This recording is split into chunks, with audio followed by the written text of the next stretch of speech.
So, good morning. Good morning. Thank you for your time, and it's a real honor for me to have this discussion with you today. Thank you, Larissa. Your mother, Wangari Maathai, fought for the environment. How do you continue her work today, and what actions are most important to you? First of all, thank you for having me. It's lovely to be in Madagascar. It's my first time, so it's a really a treat.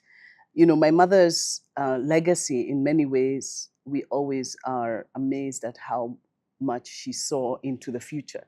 She was very clear that the environment is our lifeline, that the environment has everything we need to survive.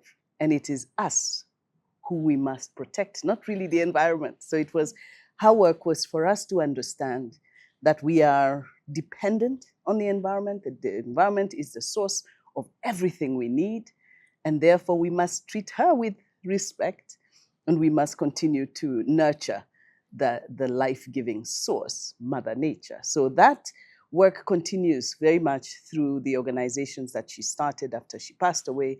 In 2011, I continued to chair the Greenbelt Movement, an organization that continues to this day, to do the same work of helping communities get together to nurture the land, to continue to ensure that it supplies them with their food, with their water, with their air, with their bien-être, that it all comes from the environment. And as the climate crisis gets worse and worse, we are leaning more on our nature and biodiversity to protect us and to nurture us and to sustain us.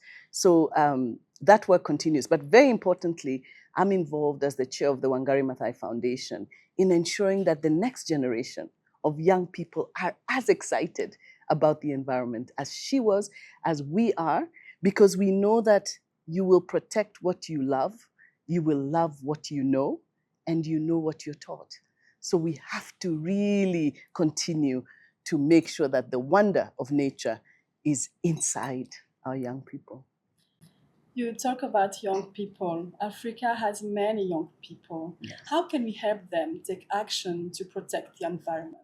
You know, one of the things I'm really excited about, Larissa, is that the environment doesn't have to be something we do on the side, that the businesses of the future will be based on the environment, that there are economies that are based on nature. We just talked about ecotourism. There's so many other food-based economies, nut-based economies, nature-based economies that we could introduce young people to so that they not only are nurturing and protecting nature, but in doing so, they're also earning a living. So there's a whole emergence of nature restoration economies, that you can restore nature and make money at the same time, that you can restore forests or protect forests and make money at the same time. That, I think, is the future that's ahead for our young people. And that's what's exciting, that it doesn't have to be a chore. It is at the core of their livelihoods. Beautiful. Your mother showed that women have a key role in protecting environment. How can we support them and give them more resources to act? You know, I really love the fact that the movement, the Greenbelt movement, my mother herself a woman, but that she was drawn to start with women. Men joined eventually, but she started with women because women responded first. Women are the custodians of the food basket. They are the custodians of the energy basket. They're the custodians of the water basket. And so in our communities, the absolute survival basket is in the hands of women. So it's not surprising that they are the first to respond. But we also know that in the way the world is unfolding, women are left behind. They're left behind in access to finance.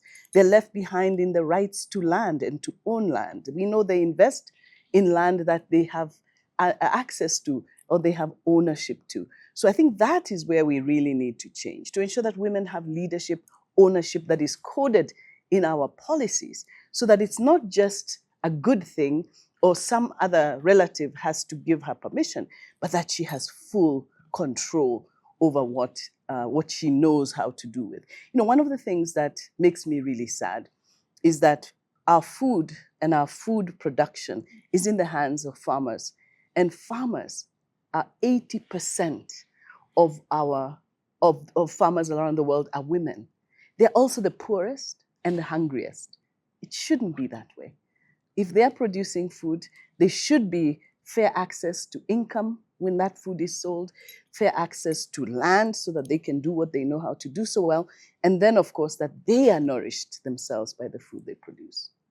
You were here in Madagascar during the African Environment Day, celebrated the 3rd of March, the same day as Wangari Maathai's Day. Yes. How can we make sure that this project will have a long-term impact and reach more people? Yeah.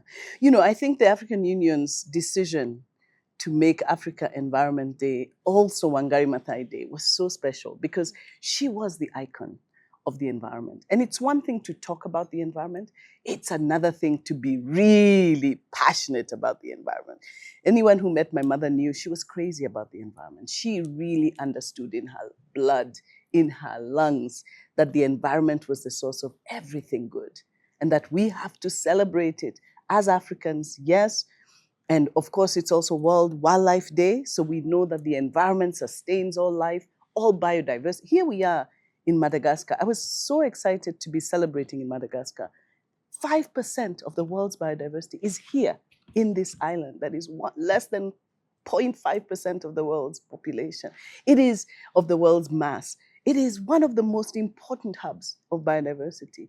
And we need to remember that, to celebrate that, to ensure that the people of Madagascar benefit from that it's an actual real heritage to the world, not only to Madagascar. So this idea that Africa Environment Day is about celebrating the best of Africa, which is the best of our biodiversity, the best of our environment, is a really important thing because it's going to be a big part of how we survive in this new world. And it's the first time that we celebrate this day in Madagascar. Yeah, maybe not the last. I hope we will continue to celebrate and also through that to remember why we celebrate. We're going to be visiting some of the beautiful biodiversity in this country that we continue to remember and to continue to work towards making sure that the next generation is as excited about it and also benefits from it. So thank you so much for this discussion. I will give you the last word.